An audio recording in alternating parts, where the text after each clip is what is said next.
Oh my gosh, y'all, this is exactly what I'm talking about. This is probably the 5th video I have made this morning. Yeah, it's not even noon. It's 11:30. I just came out of PetSmart. Y'all will see the video of the super hamster. But there was this young guy that came out of the store right after I did, and he had this little boy that looked to be, gosh, I don't know, he only looked like he was 3. He was little. He might have been 4. But anyway, they had a baby Maltipoo. Cutest thing. Total furball. Oh my gosh. So I was talking to him, and they just got her last night, the puppy. They haven't even named her yet. And so I had one little bag of cookies left, and I gave it to the little boy. He was smiling. I held him up, and I asked his daddy, I said, is it okay if he has some homemade chocolate chip cookies? And so he said, yeah. He asked his little boy, do you want some cookies? And the little boy was shaking his head really hard, nodding. He was nodding yes, and had a big old smile on his face. He looked like he'd just come from the barber shop. Oh my gosh, he was adorable. I would love to have a little one like that live next door to me. I'd really like to have my grandbabies live. I wouldn't care if they lived 200 miles from me. That would be such an easy trip to make. But anyway, that was so much fun. And let me tell you, Miss Hazel is tuckered out.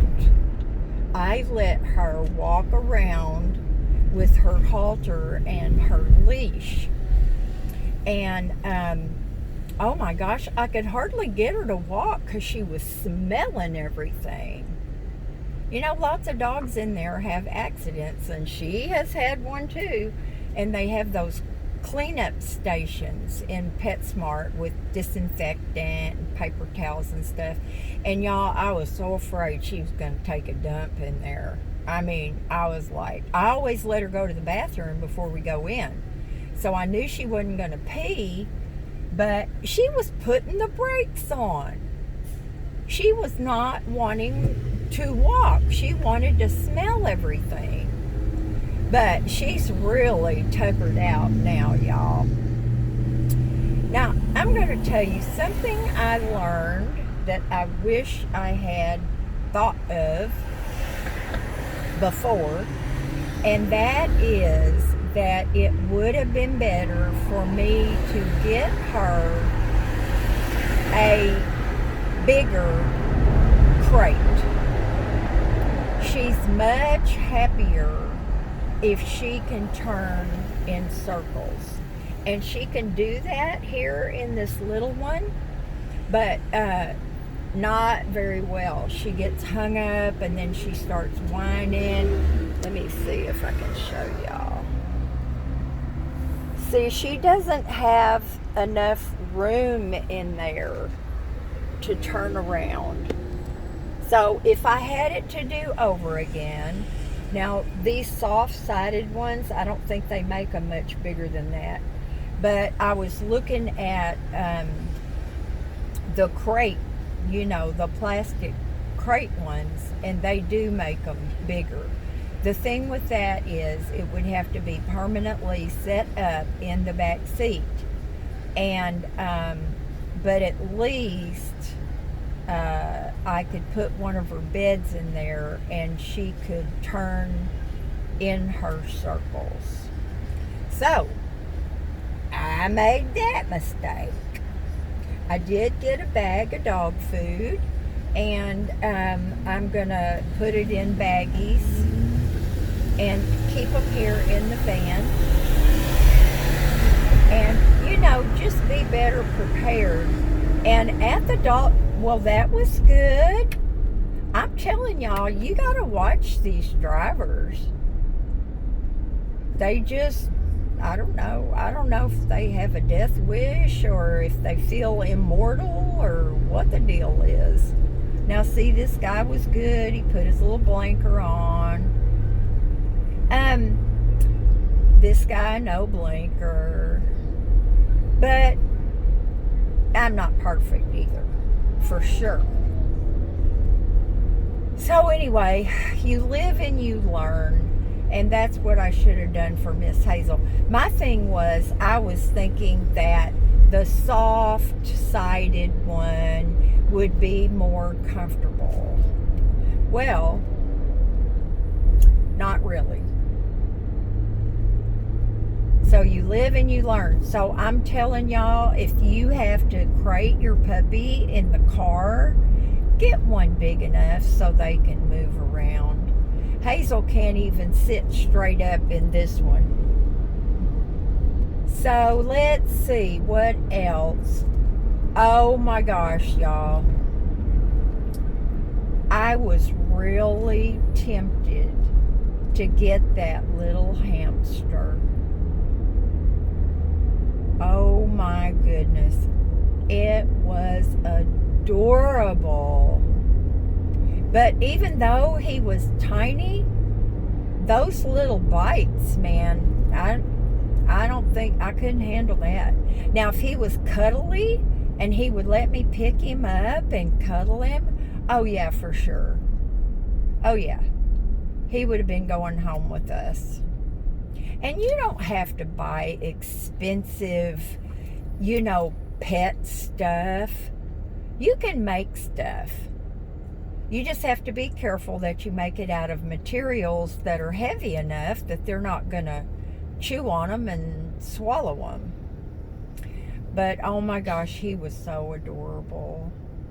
They say that that hamsters bite more than pet mice and rats. But the biggest thing is if they are handled a lot from birth, then they're used to the smells and the feel and the movements of human beings, and so they're not afraid and they tend to not bite. But these little critters that are in the pet store, how often do you think they get picked up and petted and handled? They get picked up, they get put in another enclosure, they get their enclosure cleaned, and then they go back into their enclosure. Now, there used to be this pet store called, and I want to say Cahoots. Started with a K, Cahoots.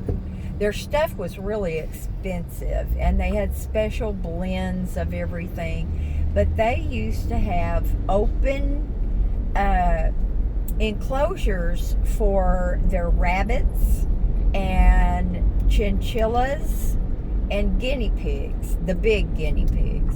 And so you could pick them up and you could pet them. And one of the gals that worked in there said that it's much better for them to be in an open enclosure like that because it's easy for the employees just to go by and pick one of them up and cuddle it for a minute. And that makes a lot of sense to me. I wanted to work at PetSmart one time when I just needed a job for fun money. And I asked them, I said, you don't have to work in the reptile department. And they said, oh yeah, you have to handle all the animals. Well, that was it for me. I would have tried to handle the little furry things, but the snakes and the lizards, I could do the turtles, but the snakes and the lizards, no way. No way. I just couldn't do it. But anyway, y'all, I'm just chatting and driving. Such a beautiful day. You don't have to look at my face. I always hated that turn right there because it's so narrow. But anyway, y'all, Hazel and I are going home. And, it's 11:30. I'm surprised Terry hasn't called me yet. And I'll try to hook up with Terry. And that'll take up the rest of our afternoon. I have a lot of weeding to do, and I can't wait to use my new giant tweezers. I'm so excited. My backyard is a disaster, just like Stephanie's side yard was. It's awful. But it'll only take a day. I'll get out there and let Hazel come with me, and we'll just putz around until we get it done. Jerry informs me that there is no rain forecasted for the next 30 days. Now that can always change, but that's more typical. So I'll talk to y'all later. I hope you're doing something fun today. I've had more fun today than a lot of people have in a week. So I'll talk to y'all later. Bye now.